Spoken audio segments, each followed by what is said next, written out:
Welcome back to the deep dive. Today we're tackling something that's probably a constant headache for any I executive. think it's an understatement. Right. It's that eternal nightmare. Making sure you have the right number of people with the right skills at exactly the right time. Yeah, and historically, workforce planning, Hmm.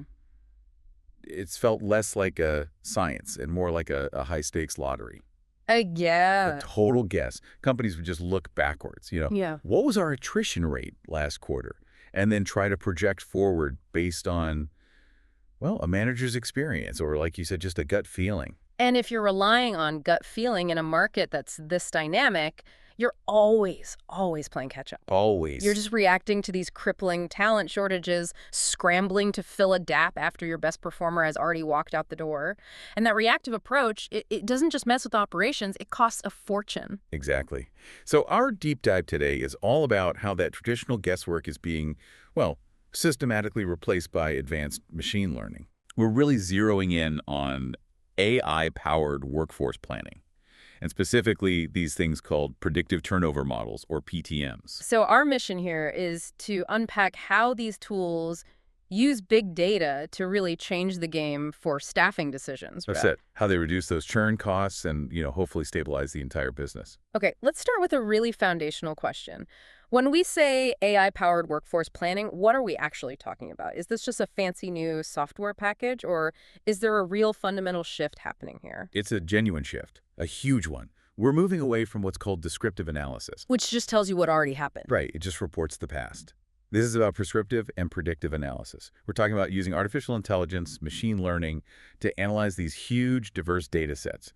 The goal is to predict future needs and risks, not just look back. And what defines huge and diverse data here? I mean, I can guess the obvious stuff like tenure and performance reviews, but what else are these algorithms actually, eating? It's so much broader than just the old HR file cabinet. Of course, you have the internal data, employee performance, compensation, demographics, all that. Uh-huh. But the real difference maker is how it synthesizes that with external factors. We're talking about integrating data on, say, local job market volatility, or if a competitor is suddenly hiring like crazy. Oh, wow. Okay. Yeah, economic trends, even employee sentiment data from surveys. Yeah. This huge synthesis is what lets the AI predict future skill gaps and workforce demands with really remarkable accuracy. So the output is this incredibly precise forecast. And our sources say the key to that precision is the predictive turnover model, the PTM. Yes. How does that go beyond just saying, hey, maybe 10% of the company will quit this year? Well, the PPM is a real differentiator because it doesn't really focus on the aggregate number. It forecasts the likelihood of a specific individual employee leaving. An individual person. Exactly. It uses complex pattern recognition to help HR understand not just if someone might leave, but often when that risk is highest. And, crucially, why. Is it their salary? A lack of promotions? A bad manager? That sounds incredibly powerful, but also incredibly complex. You mentioned machine learning is the engine here. So for those of us who aren't data scientists, what are these PTMs actually doing under the hood? How do they spot these flight risks? So they're built by training these algorithms on years of historical employee data. We're talking thousands and thousands of data points. The algorithm essentially teaches itself by finding these subtle, often nonlinear patterns and connections. Can you give me an example of a nonlinear pattern? Because that sounds a bit abstract. Sure. So a traditional linear model might just say high performance means low turnover. Simple. Right. A PTM might find something much more nuanced. It might say, okay, an employee with high performance ratings and a long tenure in the same non-managerial role who hasn't gotten a raise above inflation in 3 years, that person has a 40% higher chance of leaving. I see. So it's not just one thing. It's the combination of factors. Yeah. High value meets stagnation. You've got it. It's that specific cocktail of circumstances. Okay, let's go back to those external factors for a second. I get how a model looks at internal pay scales. But how does it practically know that, say, a competitor just opened a new office down the street? That's where that data integration really shines. The model doesn't see the internal data in a vacuum. If an external data feed shows a major competitor in your city is posting tons of jobs for a specific skill set, let's say cybersecurity engineers, it automatically assigns a higher risk score to your cybersecurity engineers, especially if their internal pay is just average. The system is connecting internal vulnerability with external opportunity. So once HR has this superpower, basically, of knowing who might leave and why, what's the next step? How do you actually get from prediction to proactive intervention? This is the strategic pivot. The prediction allows for, like, surgical retention efforts. Instead of running these big, expensive, often useless company-wide engagement surveys, you can deploy very targeted strategies For specific people. for specific people. So maybe you accelerate a career path for someone the AI flagged for lack of opportunity, or you offer a retention bonus or a better benefits package to someone flagged for market compensation disparity. The intervention is precise, and you're not wasting effort. And then there's that secondary benefit, which seems just as important, actually improving the hiring process itself. Precisely. If the model shows you why people leave, it must also be showing you what makes people stay. Exactly right. By constantly analyzing the trace of your high-performing, long-term employees, you start to build a really effective stay profile. A profile of what success looks like at your company. Exactly. And recruiters can then use those insights to change how they search for and screen candidates. They're looking for people who share those same core characteristics or experiences. You're basically building retention right into the hiring funnel from day one. Let's talk about the hard benefits, because this is where the C-suite really starts to listen.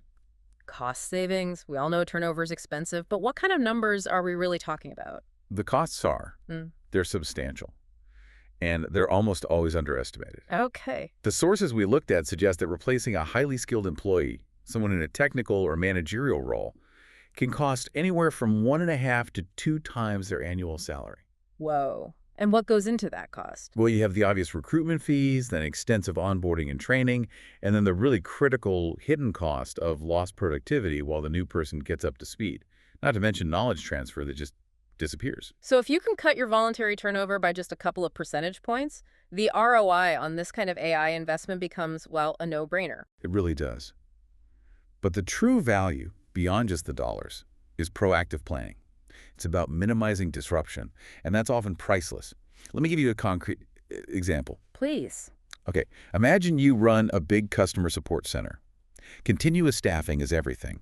A PTM predicts that, say, 18% of your critical Tier 3 support staff. The experts who handle the really tough client issues. Exactly, the high-value ones. It predicts they're a high flight risk over the next 9 months because of burnout and competitors poaching them.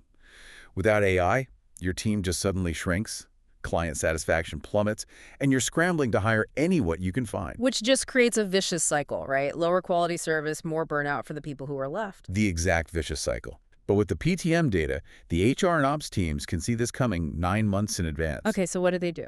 They can immediately start a succession plan. They can begin training junior staff for those senior roles. They can adjust schedules to fight burnout.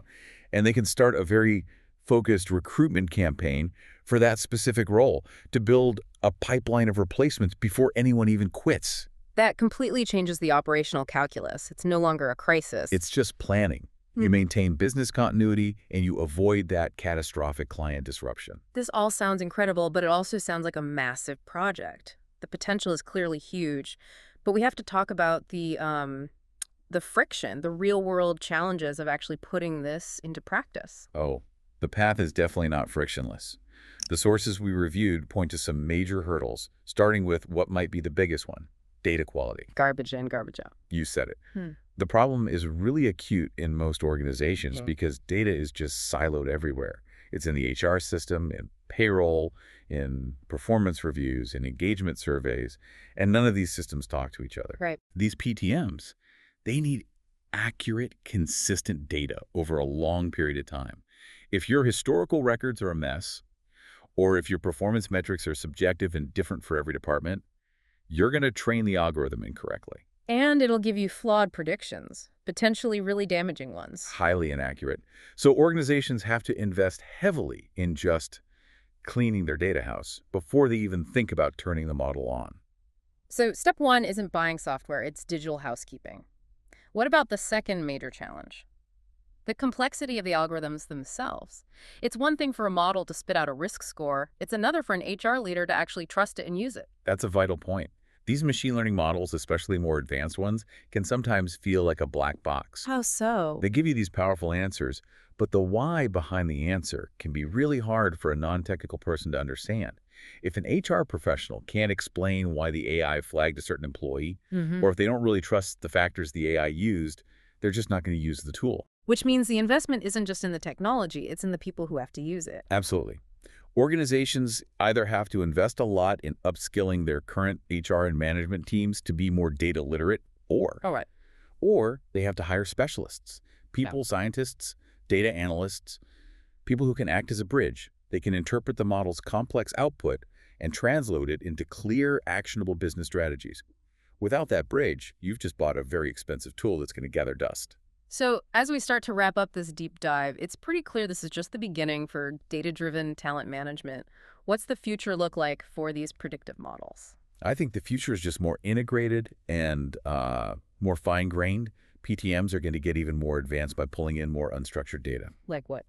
Well, our sources suggest models will soon be able to analyze text responses from surveys or even internal communication patterns and tie that directly into real-time performance systems.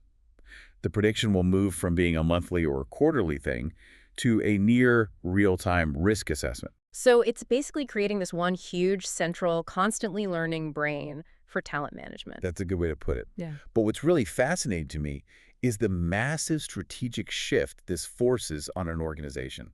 The key takeaway here is that your whole focus changes. How so? Once you can accurately predict who's at risk of leaving across your entire company, the goal isn't just about hiring the right people anymore. It shifts toward retention. Yes, completely. The organization is almost compelled to create a more engaging, more supportive work environment. The model isn't just telling you who's going to leave, it's telling you why. It's forcing leaders to fix the underlying systemic problems, the stagnation, the bad pay, the burnout, that are pushing their best people out the door. The business case for being a great place to work suddenly becomes a hard, measurable number. It becomes a quantifiable necessity. So, AI is transforming headcount forecasting from a chore into a proactive science, which leaves you with this final provocative thought. Once an organization knows with a high degree of certainty exactly who is likely to leave because of a flaw in its own system, what is its strategic or maybe even moral obligation? Does the entire business imperative shift from simply avoiding cost toward fundamentally redesigning the kind of workplace the data is telling you to build? That's the challenge, isn't it? Balancing that incredible data insight with real strategic action. Thank you for joining us for the deep dive. We'll catch you next time.